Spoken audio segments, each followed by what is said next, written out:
swing and a drive, left field. It's deep. It's gone. Yes! And it is gone. Yes!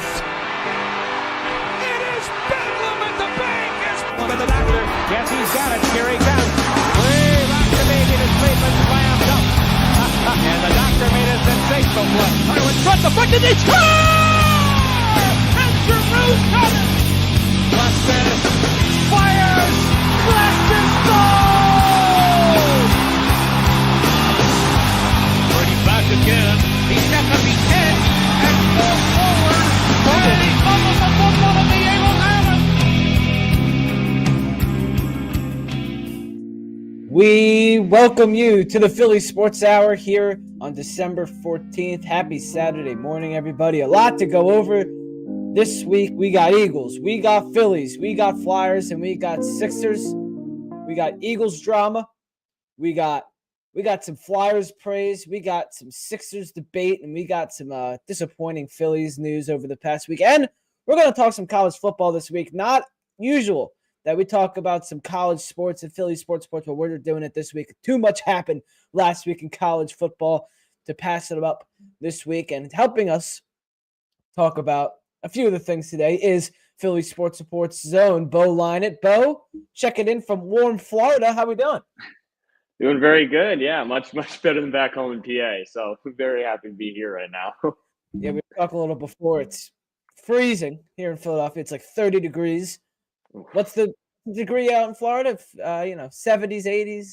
72 right now, so perfect. Yeah, that's like absolutely ridiculous. So, you're very lucky that you're not doing this outside. I would have kicked you off of our car. All right, let's get into it. We're going to start with the Eagles. Everyone knows what happened. Jalen Hurts, A.J. Brown, the whole Brandon Graham thing. We're going to play the clip. It just like seems to come out of nowhere. Like their Eagles are rolling, and then all of a sudden, A.J. Brown says passing's the biggest deal. I didn't take much of that, and then BG says this. The person that's complaining need to be accountable, and I'm just being honest. You know what I'm saying? Like, and he know this.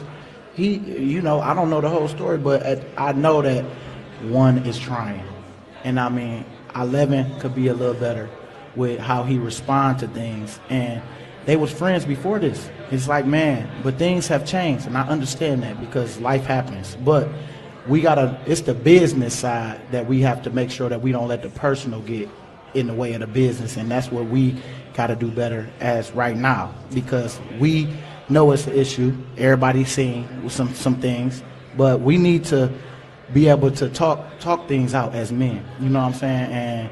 But we need to let personal stuff go and let's get right for this game because, man, it's like a lot of stuff, most of the time it's just a conversation that just need to be had, but the person with the problem got to want to talk to the person other than others. Okay. That's all I'm saying.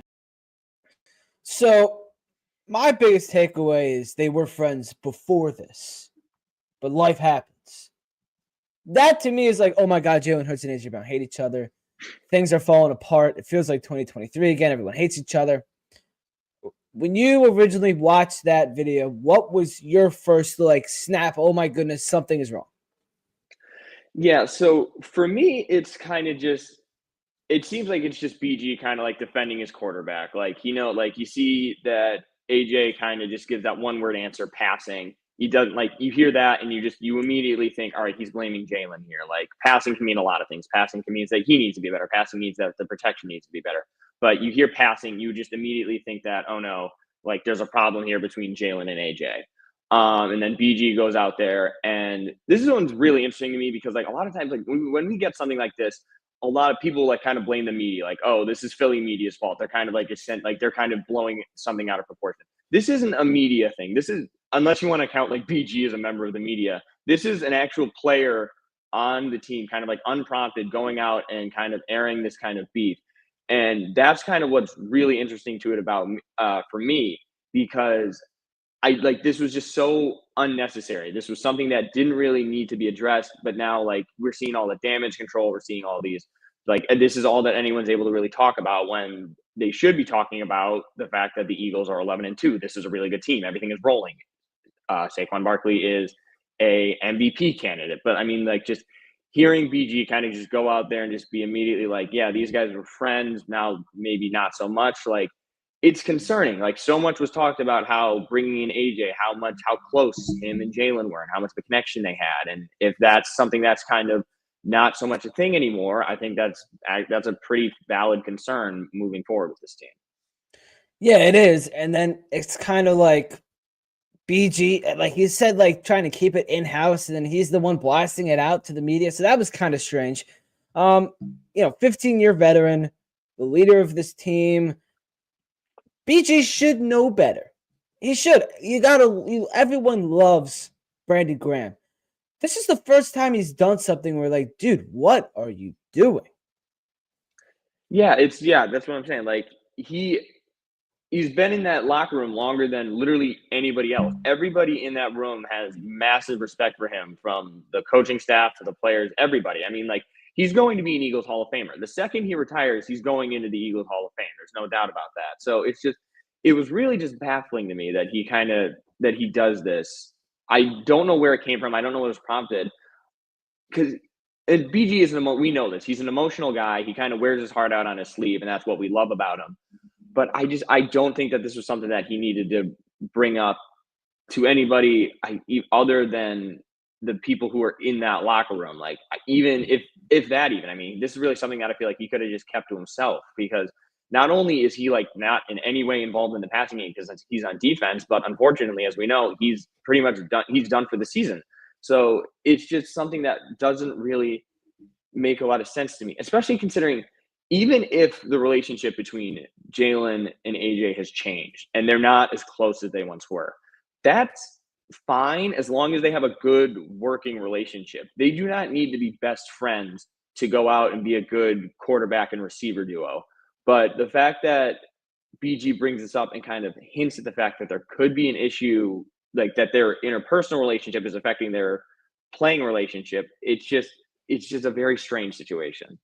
It is very strange. And for me, it's also kind of like BG was in that locker room last year. He saw when things kind of fell down and collapsed around this time. And it was kind of when everyone was kind of putting the blame on everybody.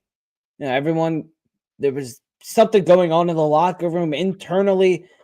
And could BG have been airing that out as kind of like, I'm seeing the things I saw last year.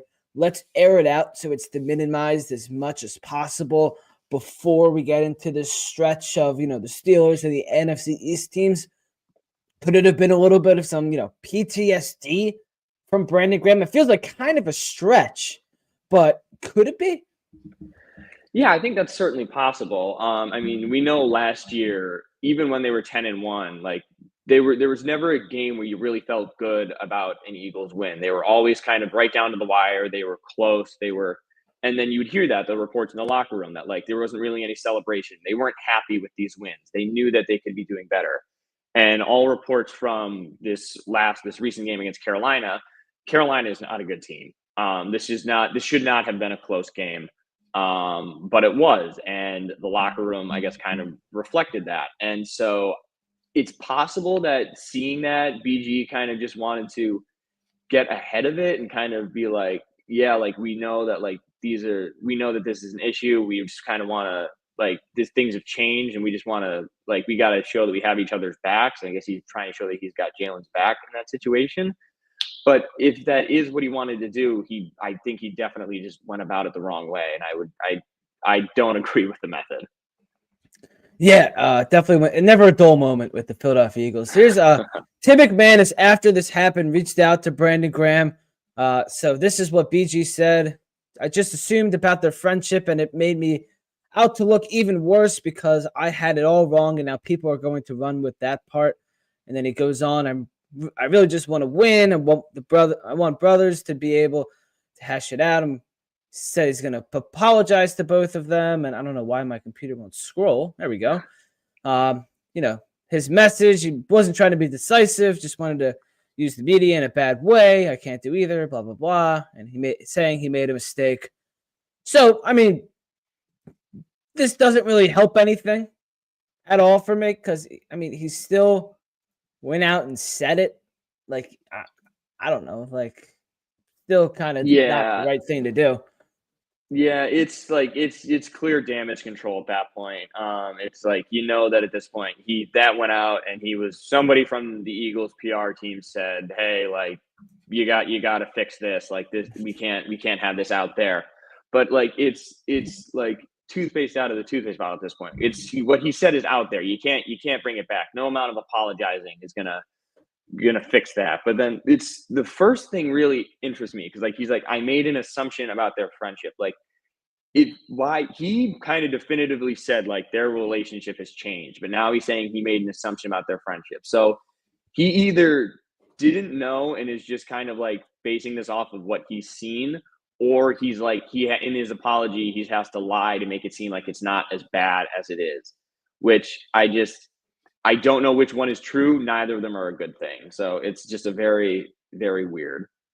It is weird. Here's what AJ Brown had to say via Tim McManus a few days after PG said this. AJ, obviously there's been a lot of talk, especially from Brandon Graham, about your relationship with Jalen. Yeah. Do you just want to offer any clarity on what's going on there?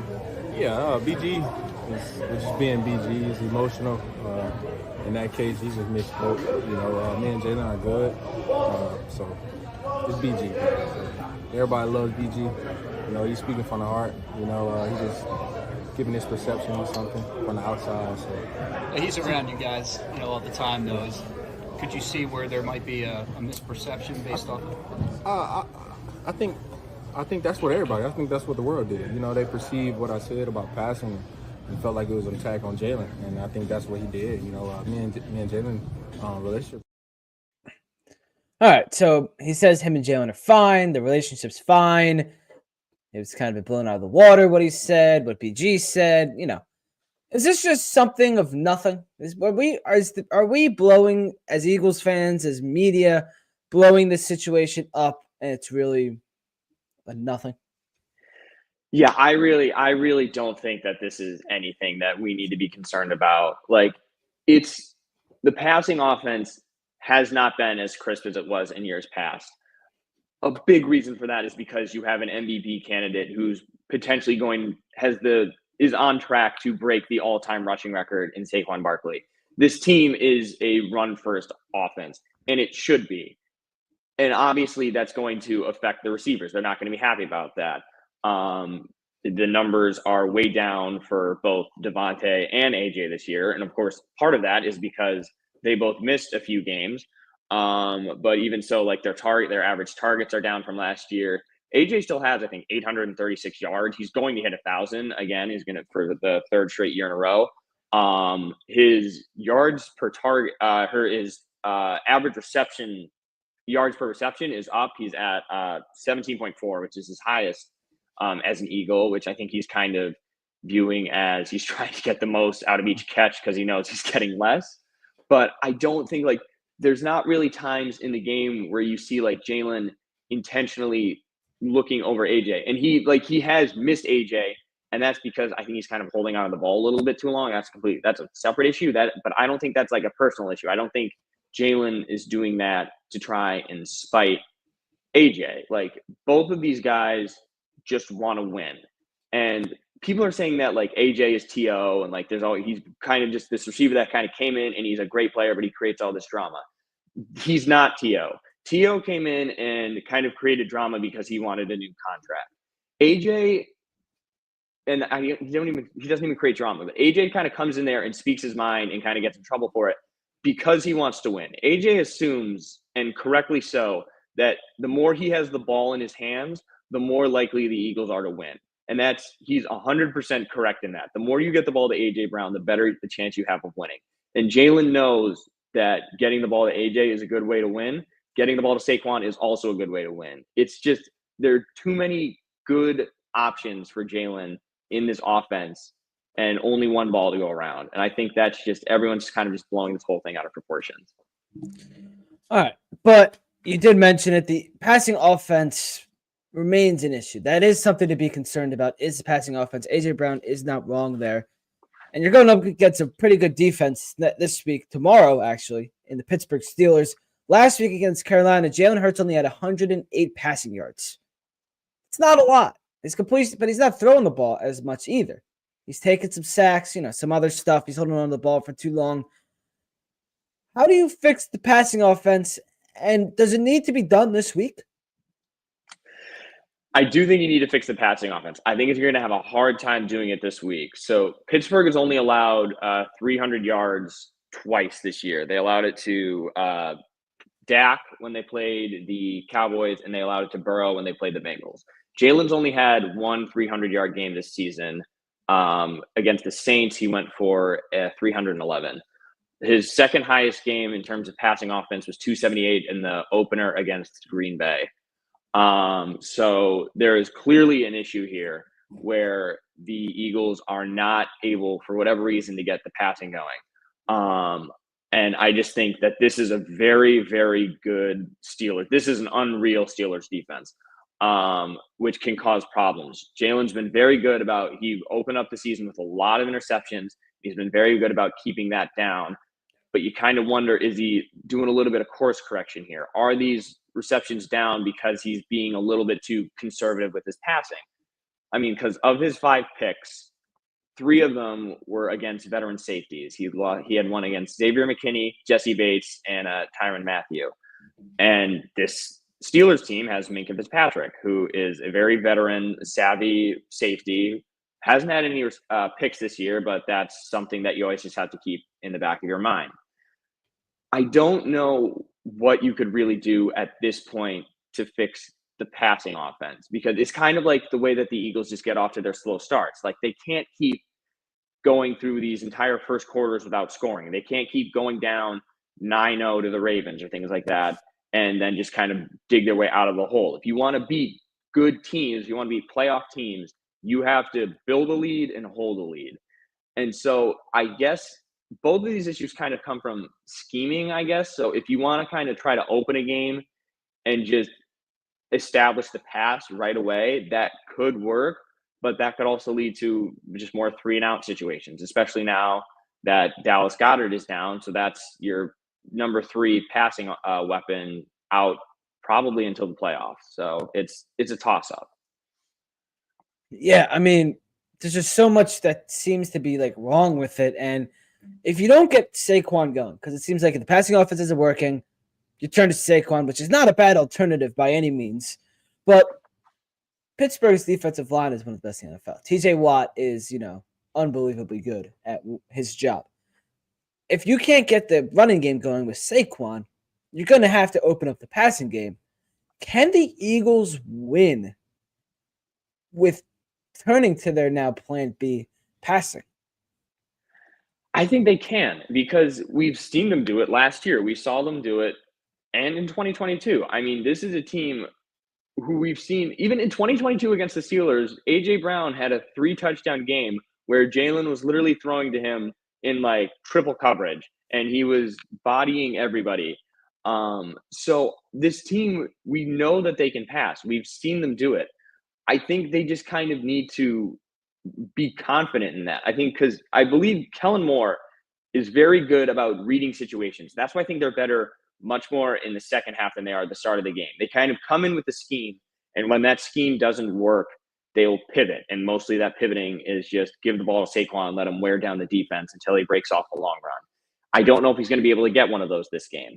So I really think that they do have a chance to kind of try to pick this Steelers team apart, because if you look at a lot of the matchups, it's a wash for like a lot. There's like, it's good on good. I think Lane Johnson versus TJ Watt is something that I'm very excited to see on Sunday. That's just going to be an unreal matchup. But the Steelers cornerbacks are, I'm not going to say they're bad. They are good. They're not on the level of A.J. Brown and Devontae Smith. So if you can just get Jalen a little bit of solid protection, give him some time, I think he can really air this ball out today or tomorrow. I think there is the potential that this could be a good passing game for the Eagles that could restore a lot of confidence. And I think, like you had mentioned, that very strong D-line, that could be a part of it, because if they're getting pressure, it's going to force Jalen to kind of have to get the ball out quicker.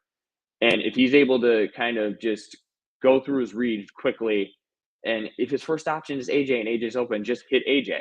I think that can go a long way to restoring the confidence in this passing offense. Yeah, I mean, if they go out and Jalen throws for 200, 300 yards, AJ Brown has multiple TDs, Devontae gets it, like, that's going to be, like, the most clearing up, like, everyone's going to be shut up, and it's going to be awesome. So, with that, how did Sunday's game against Pittsburgh turned into, like, a must-win, must-dominate game against the Steelers with all the crap that has happened this week? They now have to go in there, Lincoln Financial Field, the Pennsylvania State Championship, as Mike Tomlin called it, which was the stupidest thing I've ever heard. Like, does this now turn into, like, we need to go out and, kick some what? Yeah, I don't think it's a must win. I think, like, the Eagles are 11-2, and this is a very good 10-3 Steelers team. I think it's really, if we see another poor passing game, I think that's just going to kind of cause more problems. So I don't think it needs to necessarily be a win, but I'd like to see something like, I'd like to see AJ have more than like 40 yards, which is like what he has been for the past few weeks. I don't think this needs to be a win per se, but I think just the issues that people have, they need to see at least some kind of course correction so that when we do go to play the Giants and the Cowboys and even like the Commanders, who are lesser teams in the following weeks, they can feel confident that we are going to be able to fix these issues, because it's going to be much harder to do that against the Steelers than it is against these other teams. And that's another reason. The Steelers are the AFC. So if we do lose this game, it doesn't hurt our rankings and our playoff odds as much as it would to losing to our 3 division rivals. How much money are you putting on AJ Brown first play reception? Oh, I'd bet the house that that first play game, they're just going to hit AJ on a slant and he's going to break it for 15 yards. You know what's going to happen. Like, every time there's someone, here's a storyline. The Eagles didn't really throw to AJ Brown last week. First play, AJ Brown. It's every team, every game, every play. All right. I want to hear your prediction on this game. This is kind of like the biggest toss-up of the year. It feels like Eagles, Steelers, like two really good teams. The Pennsylvania State Championship. What are you thinking? Yeah, I think this game is going to be a real, like, this game is going to be a battle. These are 2 very hard-nosed football teams. So I think it's going to be very low scoring, very defensive focused, in a 1-possession game. So I do have the Eagles. I'm going with 24-17 Eagles. I think Jalen's going to have a rushing touchdown. I think Saquon's going to have a rushing touchdown. And I think Jalen's going to get AJ for a passing touchdown. And my biggest prediction is that Elliott is going to make a 50-plus yarder in this game. He's 0 for 5 right now. That's probably the second biggest storyline this week. Probably would have been the first if BG didn't talk about it. But I think Elliott kind of gets his get-right kick, and then everyone kind of gets their confidence in him at least somewhat restored. Yeah, I mean, that would be the biggest thing that happened this week for everyone mentally, for Jake Elliott mentally, everyone physically. That would be great. So make sure also for everyone watching and listening to tune into the Eagles pregame show tomorrow with me and Sam Hine at 3:00 on YouTube, Twitter, and Facebook. We will be live for the hour prior to kickoff. All right. Before we move on, we need to talk about this Eagles roof thing. So the Eagles sold 8% of the team this week. The Eagles got to make some more money somehow. And there's a rumor that selling the part of the team is to raise money for a new stadium, potentially with a retractable roof, which would lead to, Super Bowls and Final Fours, other events coming to Philadelphia in the colder months. Now, I don't know how I feel about it.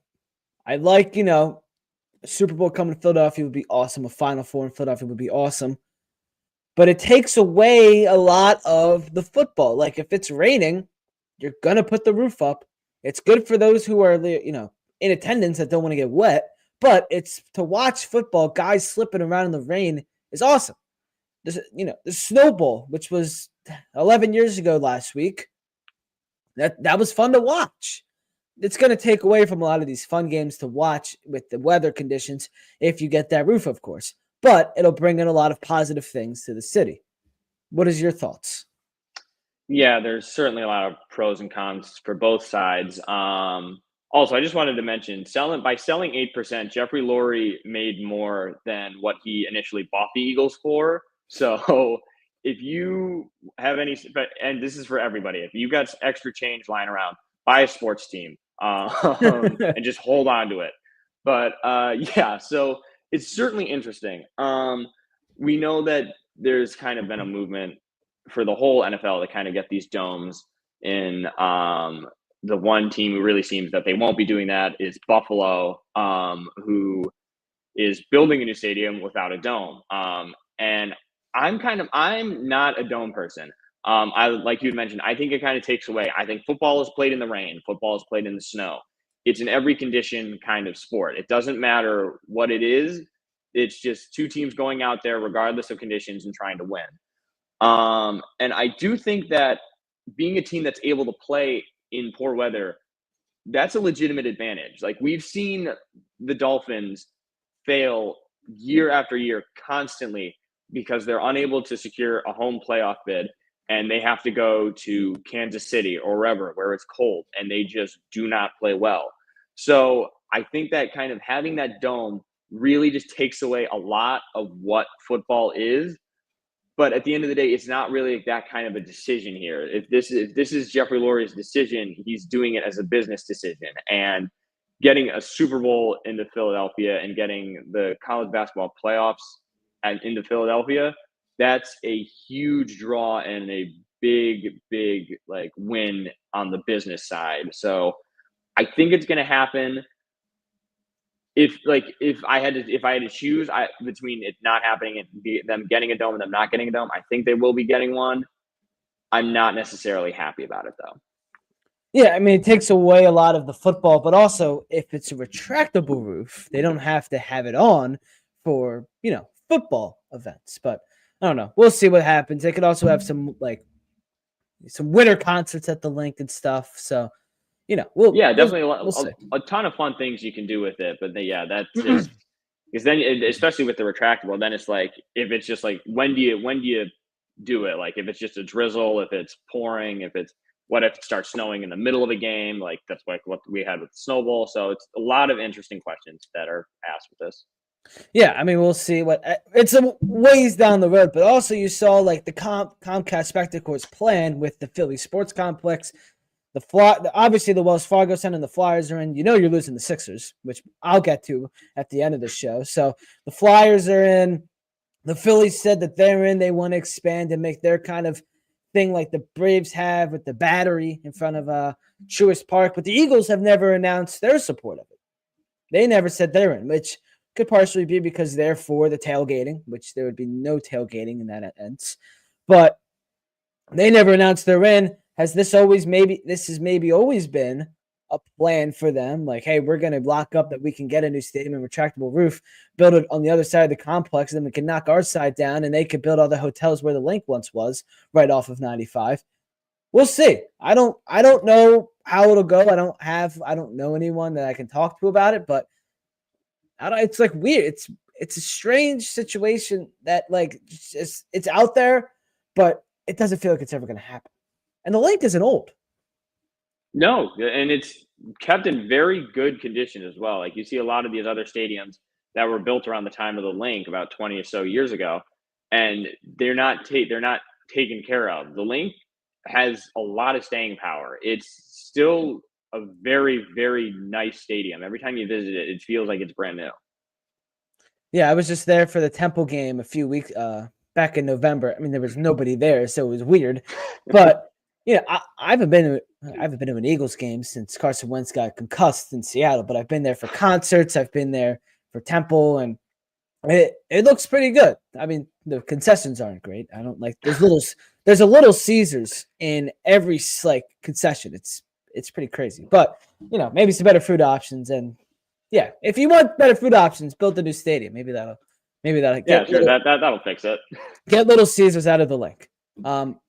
And while we're on the topic of stadiums and stuff, well, what better way to get your tickets for a sporting event, a concert, a comedy show Then SeatGeek. SeatGeek is the easiest and most efficient way to buy your tickets. Each seat is given a green, red, or yellow dot indicating whether purchasing the ticket would be a good, bad, or a fair deal. If you use this code right here, Philly Sports Report, you will save $20 off your first SeatGeek purchase.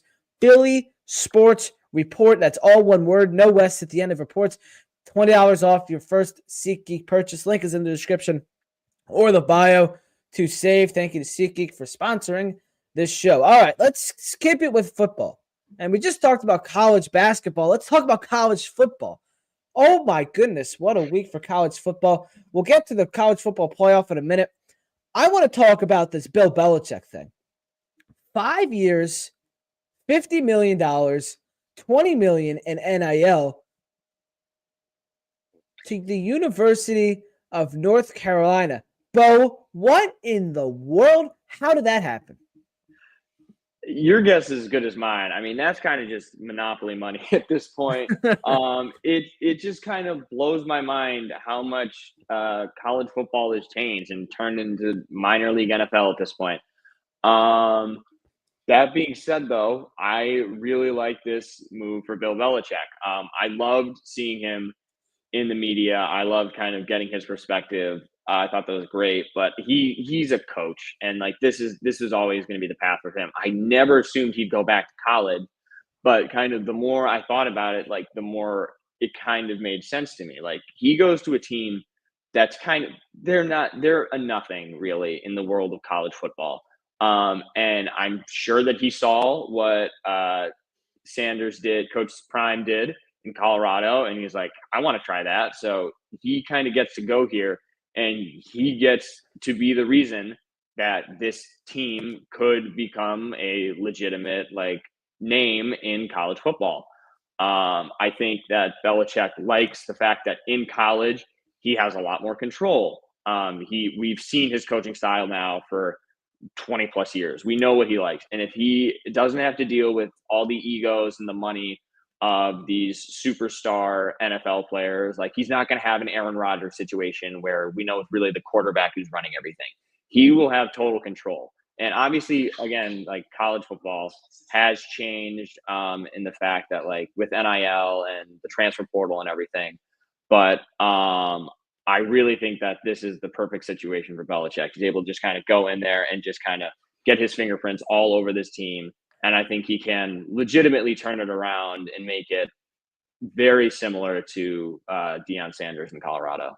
Yeah, basketball school to maybe a football school with the Tar Heels. And it's interesting, going back to college, trying to maybe redo what Deion Sanders did. But you talked about the what everything with the NFL, the superstars, the money. There's a lot of money involved now in college football. The NIL stuff. That's something Bill Belichick's going to have to deal with. He's going to be walking into these kids' homes, talking to the parents, talking to the kid. And Bill Belichick's an old school, hey, give me the answer, kid, yes or no. Like, kind of like that. Like, it's going to be weird. And, like, that's not how kids think nowadays.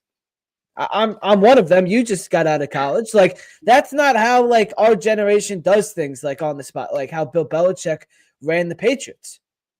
What's this transition? What is this transition going to be like?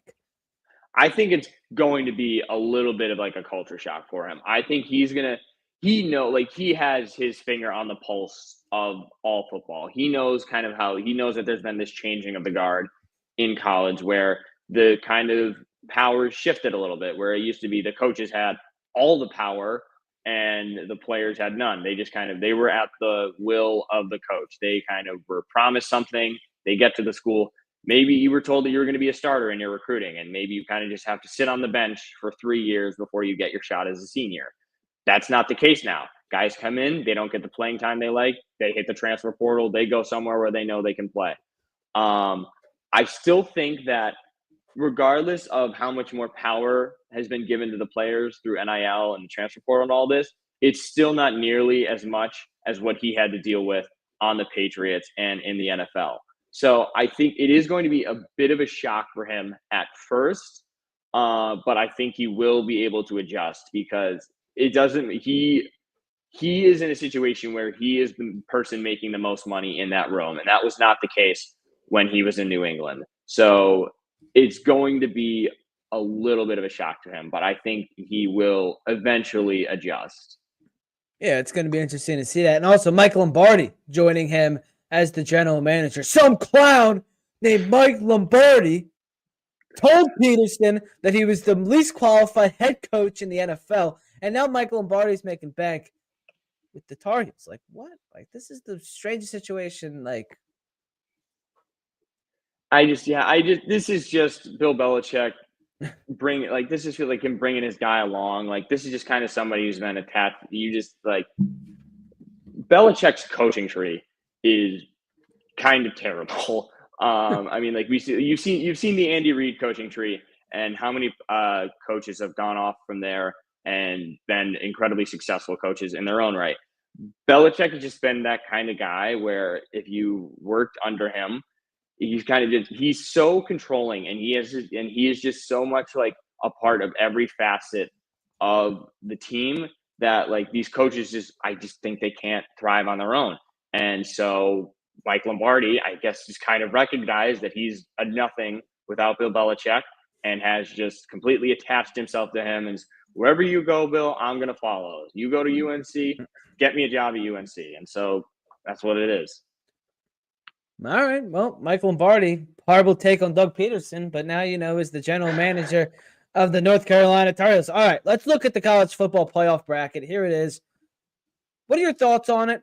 Initially, you see Alabama off, SMU in, Penn State looks like they have a pretty easy road to the semifinal. What do you think about it? Yeah, I think college football, there's just no perfect way to do it.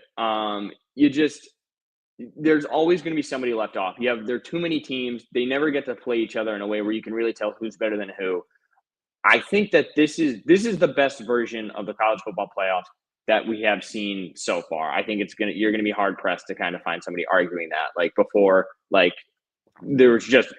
you just have the one game be designated as the college football championship. Then you get the 14 playoff. Now you get 12 teams. And obviously there are teams left off. Indiana, their head coach has been incredibly vocal about how they deserve to be there and they're not. Alabama, despite losing 3 games, and they shouldn't be in there, but they are just going to argue because they're Alabama, they deserve to be in there.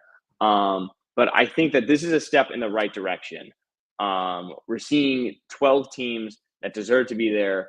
The format I don't think it's perfect yet. Like, I don't think that Boise State deserves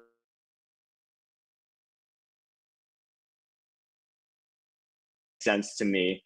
But I think that this is really a step in the right direction in terms of college football and how they're going to structure their playoffs. There's still going to be some tweaking to do.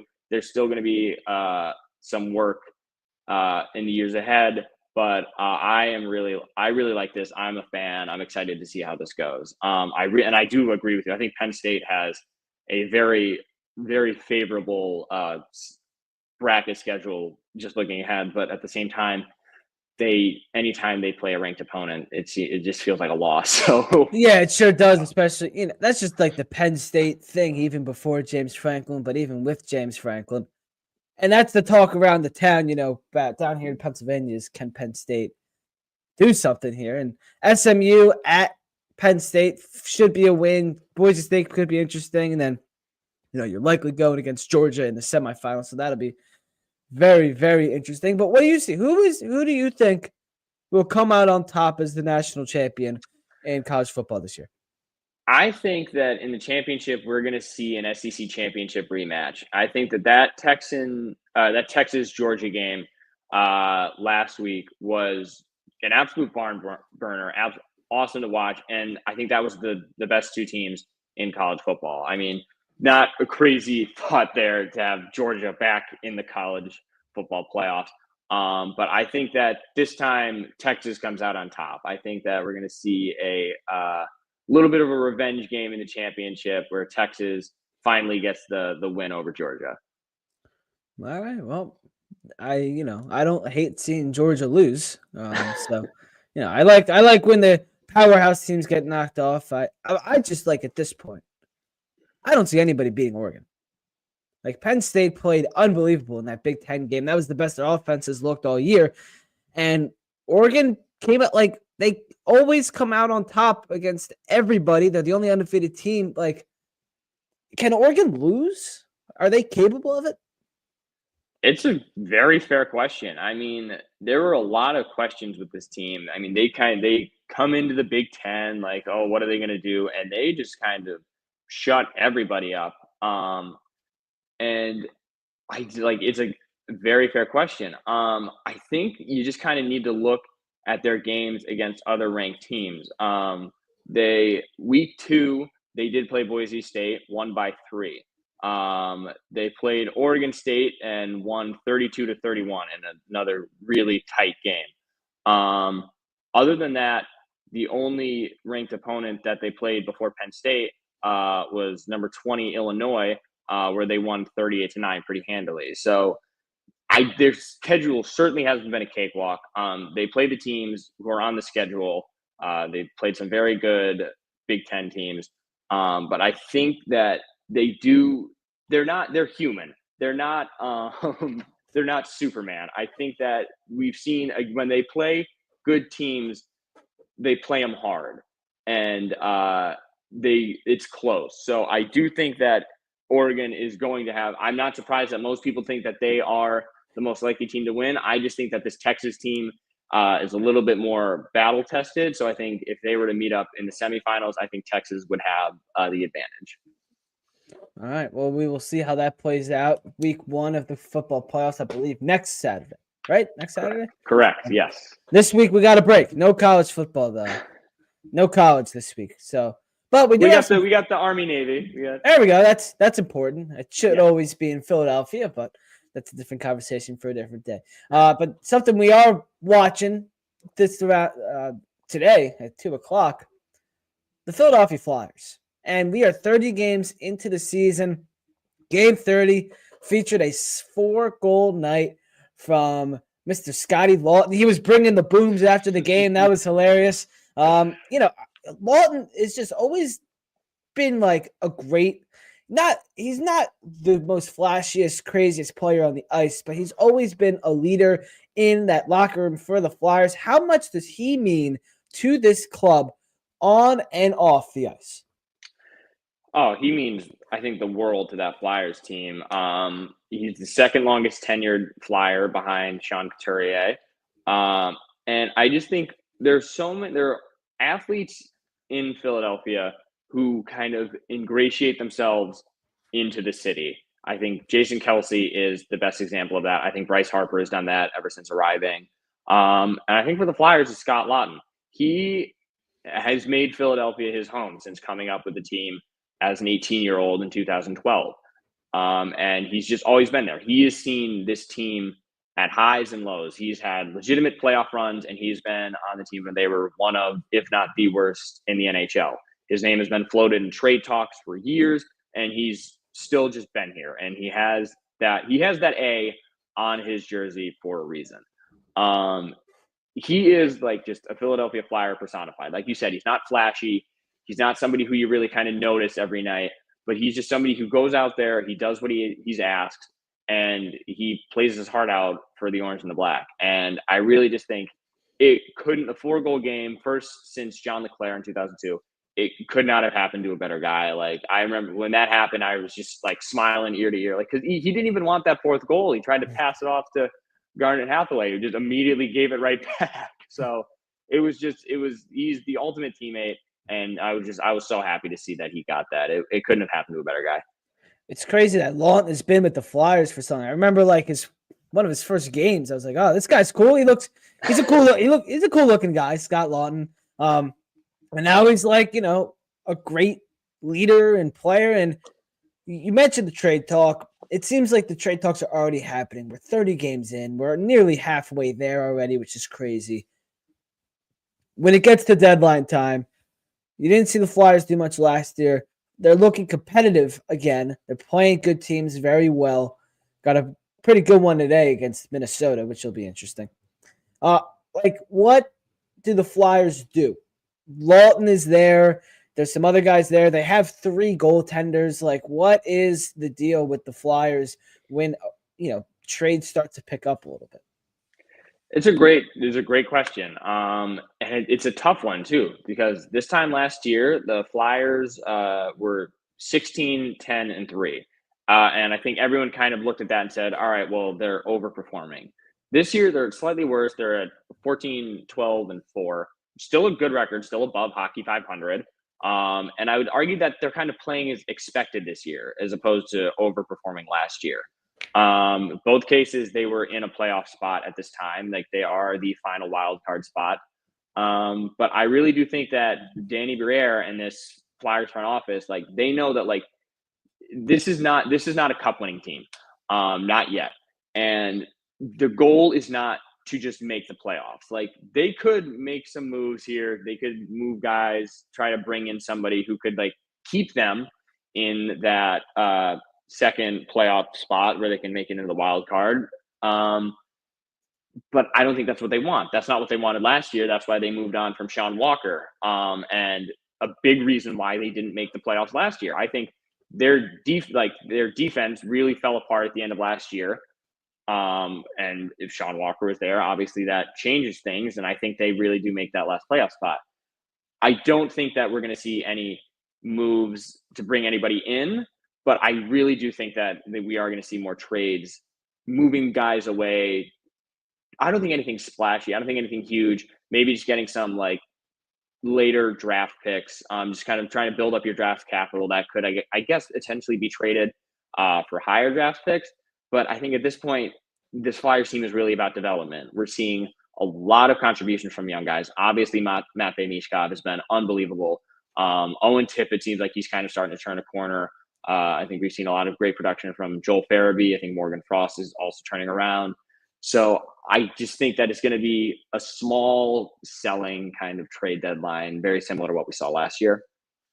Yeah, I wasn't upset with what I saw last year from the Flyers. I felt like there could have been something there, but that's not what the Flyers are looking for. They're not looking for a playoff run right now.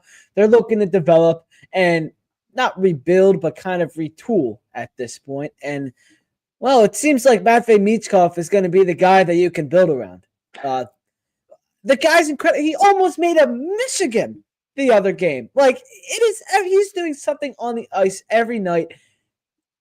Like, it's something I've run out of words with Matvei Michkov, and he's in year 1 and he's now 20. Like, it's ridiculous. Yeah, he has been everything the Fly fans could have hoped for and more. I mean, he's 27 points in 28 games.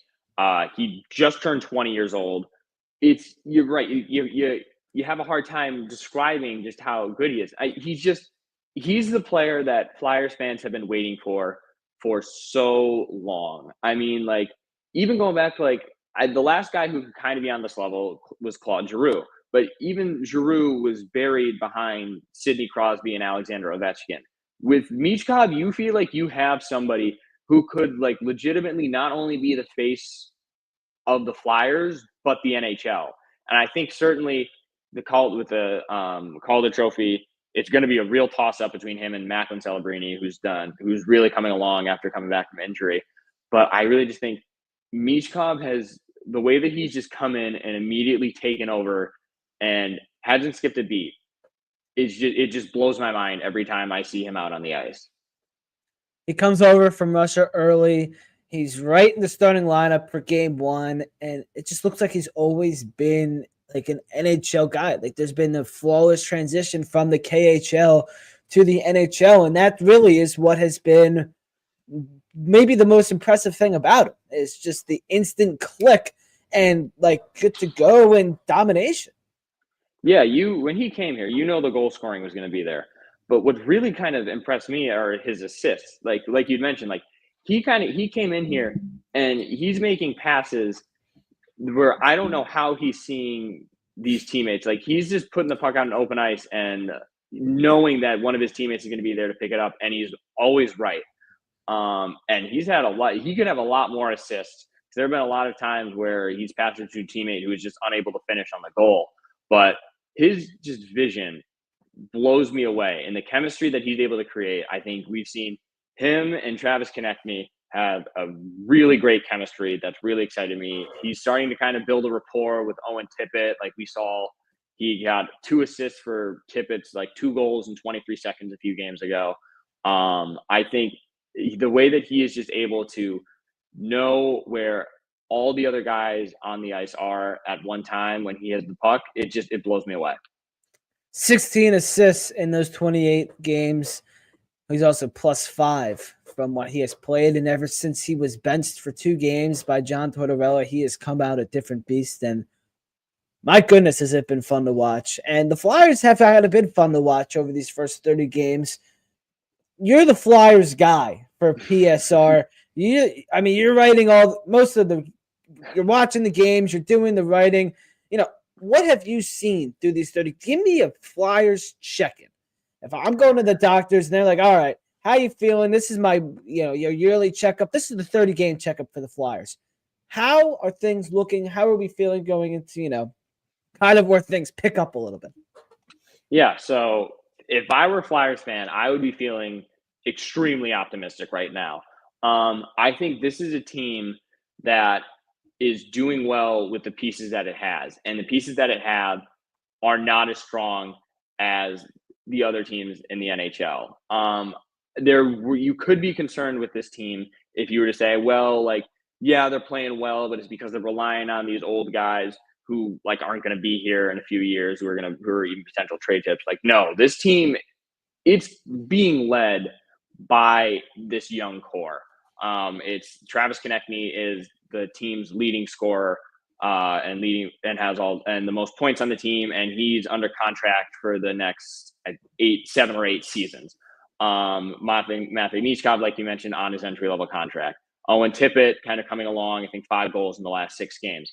These are guys who are going to be a part of this team for years and years to come, and we're really starting to see them come into their own, which is incredibly exciting. And you're still going to get that 4-goal game from Scott Laughton. We mentioned that we have a game against the Wild at 2:00 today. Our last game against the Wild, Sean Couturier had 5 points. So you're still getting these kind of you're getting production from the veterans and the old guys, but this is a team that is being run by the young guys. And that is just a very, very exciting thing. And I think the biggest question that the team has right now is goaltending. And I think that's the only kind of thing where you're kind of that you really just have a question mark with this team, because everything else, the defense, I didn't even mention. Jamie Drysdale's back and he's already kind of producing. His first game, he had a goal that got recalled, immediately gets an assist the next game.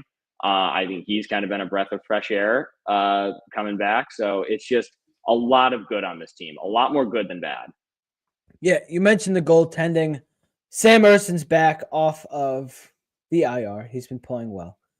But in that time, Flyers were going with Ivan Fedotov, who's a little bit of an older guy out of Russia, and then Aleksi Kolosov, both a couple endings in off. Kolosov, 22 years old, originally wasn't going to make the roster. He was like, all right, I'm done with you guys. I'm going back to Russia. He's like, no, actually, I'll stay. I'll play in America. Like, cool. Thanks, Aleksi. So both played very well in the games where Erson was out. It's decision time for the Flyers. You can't carry 3 goaltenders. You need 2. Who, are we sticking with here? Fedotov or Kolosov? Yeah, that's the $1 million question right there, because like you mentioned, the Flyers currently are carrying 3 goalies. You can't carry 3 goalies for a whole season. Both Kolosov and Fedotov have really shown you a lot of positives as why they should be the number 2 goalie. Just kind of looking at each of them. So in 7 starts with the Flyers, Kolosov, he was 4-2-1. In his last 5 starts, he's 4-0-1. I'm excluding 2 games where he played, where he was kind of brought off the bench in recovery. So that's his numbers. In 10 games with the starts with the Flyers, Fedotov was 4-4-1. He got pulled in that loss in Florida, so that doesn't count. That counted technically as a loss towards Kolosov. I don't really consider that a loss. So in his last 5 starts, he's 2-1-1. So both positive, both good numbers for them. I think the big thing that really concerns me is John Tortorella had recently said he gave us the pecking order. He said that Samuel Everson is number 1, Aleksi Kolosov is number 2, Ivan Fedotov is number 3. The concern there, sending down Fedotov, he has to clear waivers before he can return to Lehigh Valley. I would say there's a pretty decent chance that he does not clear waivers. I think there are a lot of teams in the NHL right now who could use a backup goalie of his caliber and would pick him up. Kolosov, I think from what I've seen, Kolosov is the better goalie. He's younger. He has a higher ceiling, but you can send him down to Lehigh Valley with no problems. Additionally, if you send him down, he's going to be able to play every day. He's going to get that experience. And that kind of just repetition that you'd want that you don't really get out of your number 2 goalie on an NHL roster. So it's a real big toss up right now because, like you mentioned, like we did not think that Kolosov was going to be here until basically like right before the season started, because he said he wanted to be on an NHL roster. He was homesick last year. He was part of the Phantoms last year and went back home to Russia because he was feeling homesick and said, I don't really want to come back unless I'm on the NHL roster. And then something happened. He changed his mind, and the injuries to Sam Harrison allowed him to come up and really prove himself. So it's a big question. I think you got to play it safe, and you do need to send Kolosov down, keep Fedotov as your number 2. But I think long-term, make sure that Kolosov knows, like, from what we've seen, you have a very real chance of being the guy, because I think that his ceiling is very, very high. He could really, really help the Flyers in the future, more so than a 28-year-old Ivan Fedotov, who I think could serve as a very serviceable backup right now, but I don't really think he has a future with this team. All right, but my thing with Kolosov is you send him down, it's like, you're doing this to me again. Like, I want to be in the NHL. You go through the same thing you went through earlier in the year. That's a concern to me. Is it a real concern? Should that be something we're looking at, or will he be fine to go down? I think it's a very real concern. We know that he made it very clear that if he is playing in America, it's because he wants to play in the NHL. And I think if you just look at the way that he's played in the few opportunities that he's gotten, he's got a body of work where he can be like, look at my numbers, look at what I've done. These are not AHL numbers. These are numbers of an NHL goalie. I think that the Flyers need to be very careful about this. I think it was very deliberate that John Tortorella came out and said that Aleksi Kolosov is our number 2 goalie right now. He is in front of Ivan Fedotov. I think they want him to know just how much they value him as a goalie. But he did come back. Like, we did not think that he would be here. Clearly, the Flyers front office, Danny Briere, they told him something. They got something in his head that made him decide, okay, yeah, fine, I will come over here and I'll hang out in the NHL. And I'm assuming it was probably just, hey, like, if you're the number 3 goalie, you're going to get some NHL starts. Like, there's no team in the NHL that is able to just play 2 goalies the whole year through. And so I think he knows that. I think he's aware that if he gets sent back down to Lehigh, there's a very, very good chance that he's back up with the Flyers before the season's over. There's a chance that he does that within like a month. So I just think that they have to be super careful with the situation. But I think that by now they've kind of built this connection with him. They've been able to kind of sit down, talk with him, be personable with him, make these direct connections that are going to soften the blow if he does need to be sent back down, which I do think will be the case. All right. You can go read Bo Lynett at phillysportsreports.com on all, Flyers and Eagles, I think? I don't know. Flyers, Eagles, Phillies. We don't need to worry about the Phillies. Phillies got their own thing going on right now. We're gonna get to the Phillies, but you can read all of Bo's Flyers and Eagles stuff over at phillysportsreports.com. Bo, thank you very much for coming on today. Appreciate it. Absolutely. Thank you for having me. All right, I'll talk to you. Take care. All right, Bo Lynett. And quickly, let's talk about FOCO. Real fancy, the best gear. That's why FOCO makes legendary gear for the most legendary fans. Click on the link in the description or the bio to save 10% off any in-stock item at FOCO. And we've been marketing it for a while. We got to go back to it. The ultimate Philadelphia sports holiday gift guide is on phillysportsports.com right now. You can get the overalls. You can get the Eagles hats. You can get the bags. You can get the the velour suit, the ornaments, the ugly sweaters. You can get it all at FOCO on this article. The link, it is on phillysports.com right now. Go check that out. All right, let's move into the Phillies. And oh my goodness, the Phillies, we just feel like we're all going down together with the Philadelphia Phillies. Juan Soto, he signed a 15-year, $765 million contract with the New York Mets late Sunday night. Dude, 15 years, $765 million. Are you kidding me? That contract's going to go north of $800 million. We've talked about the contract and everything. People that thought the Phillies really had a shot at Juan Soto. Come on, man. No. Phillies never had a shot. Phillies don't have the $765 million anyway. They never even met with Soto. The connection that the Phillies had with Soto, like Kevin Long, Bryce Harper, Trey Turner, Kyle Schwarber, felt like there could have been maybe a chance. But, no. Like, the Phillies don't have the kind of money to spend. Putting out a bid for $600 million maybe, isn't even worth your time. So it kind of felt like the Phillies should have always have gone to their, backup plans and gone with something that was really possible, like Garrett Crochet, Kyle Tucker. Two guys that they could really go after and that would really help the Phillies. That's not as expensive as, Juan Soto. But, both are off the board. The Phillies offered the Phillies offered Alec Bohm and Justin Crawford to Chicago for Crochet. White Sox declined. Garrett Crochet is a Red Sox for 4 of Boston's top prospects that didn't even want Major League talent. Kyle Tucker. Phillies offered Alec Bohm and Nick Castellanos. It was declined. Chicago Cubs got Kyle Tucker for Isaac Paredes, top third baseman prospect Cam Smith, and a right-handed pitcher Hayden Wesneski. This would have been my deal for Kyle Tucker, who is the guy I wanted at the deadline, and I wanted him again right now.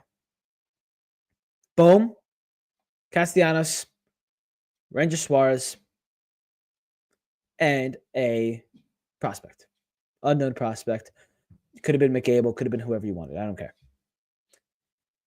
I feel like that was a safer deal. You saw Ruben Amaro's deal, add in Ryan Presley. I don't think the Astros were doing that. I think they were just looking to give up Kyle Tucker in a trade. There's no lost trade for Kyle Tucker at this point for the Phillies. You're basically kind of swapping Castellanos for Tucker, which any Phillies team would do that. But, if you're throwing Ryan Presley in there, if I'm reading that, if I'm the Astros and I'm seeing a 215 number come up and I'm hearing that it's Bohm and Castellanos for Kyle Tucker, I'm hanging up the phone and blocking the number. That's just a waste of time for the Astros taking that phone call. So it was a very disappointing winter meetings by the Phillies, by Dave Dombrowski. I'm pretty disappointed with Dombrowski with the deadlines over this deadline, this winter meetings, and what else really is there? Because we'll get to the Bohm thing, but Bregman seems like he's going to be north of $200 million. Are the Phillies willing to spend that much? Because certainly doesn't seem like it right now. What starting pitching is there left? There's not much. Framber Valdez of the Astros seems to be available, but are you really, if you're not going to willing to give up anything for Kyle Tucker, you're going to be willing to give up anything for Framber Valdez or Garrett Crochet? It's just, you see issues with Dombrowski's offering and just come on, I don't know.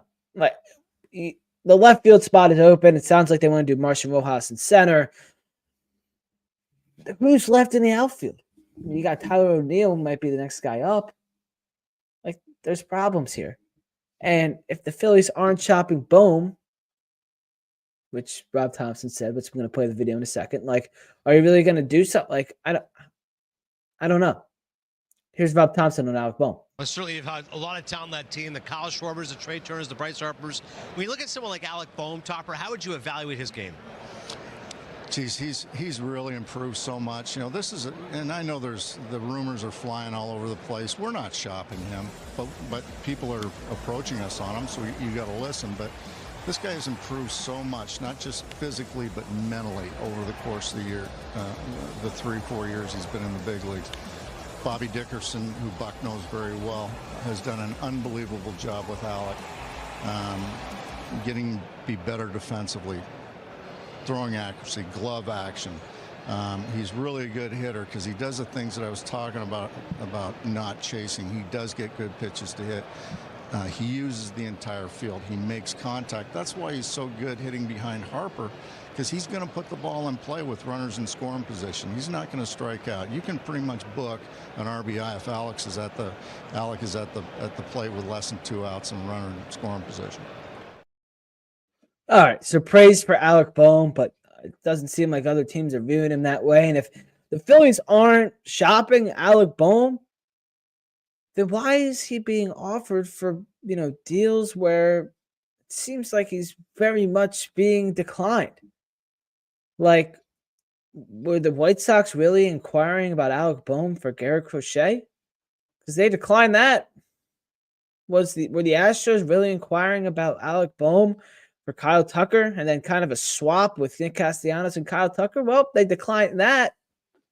Like, everything Bohm's been involved with has been declined by the other team. So I don't know. It's like a weird situation. I don't know how to feel.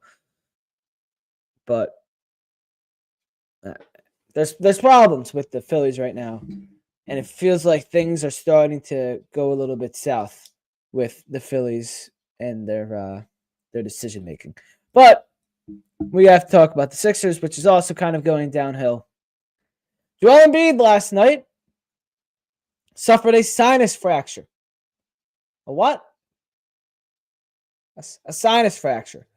11 seconds left in the first half. Benedict Mathurin went up for a putback layup. Went down. His left arm smashed into Embiid's face. Embiid went down.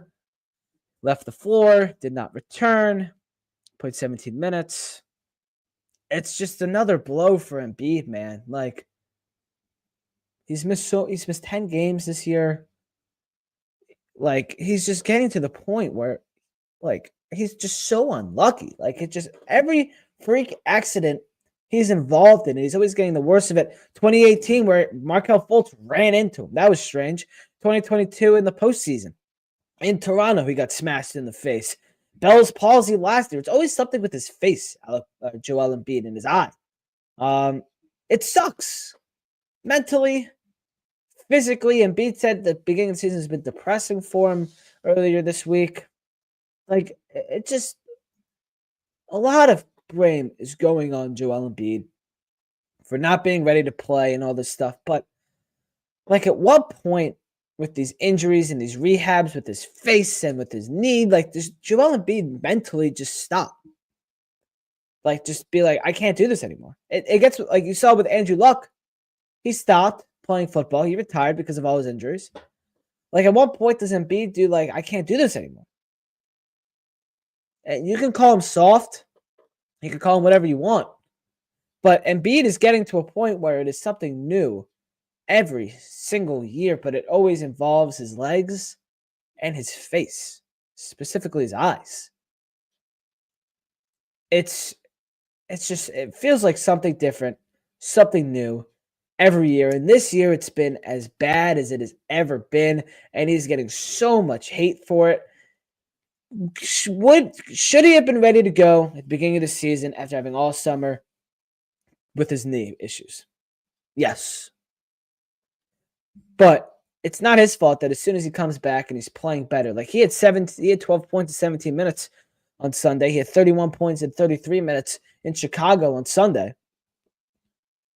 Whenever things start to go upward, it goes right back down for Embiid and the Sixers, because the Sixers are riding on Joel Embiid. And it kind of takes you back at that contract extension that the Sixers gave Embiid this year, that crazy 5-year extension. Right move? Doesn't look like it right now, especially since it just seems like Embiid's luck is never there. it's unfortunate, but Embiid is the most unlucky player I've ever seen, and maybe one of the most in NBA history. Like, we're gonna look back and like, dude, that guy was the most. He's like Eric Lindros, just always getting injured whenever he's coming back. It sucks, and it's pretty sick to see, and it's you never want, like, mentally for a human being, you never want to see anybody like that, and we're seeing Embiid unfortunately have to deal with that. All right, let's wrap this up. Final thing I want to go over today is Philadelphia City Council voted 12-4 to give initial approval to legislation enabling the 76ers proposal to build their new arena, 76 plays on Market East in Center City. A final vote will take place next week, where it's expected to pass. So, Chinatown loses for the first time. The Phillies wanted to build a stadium there. Temple wanted to build a stadium there. And, well, it's going to be the Sixers that win it over.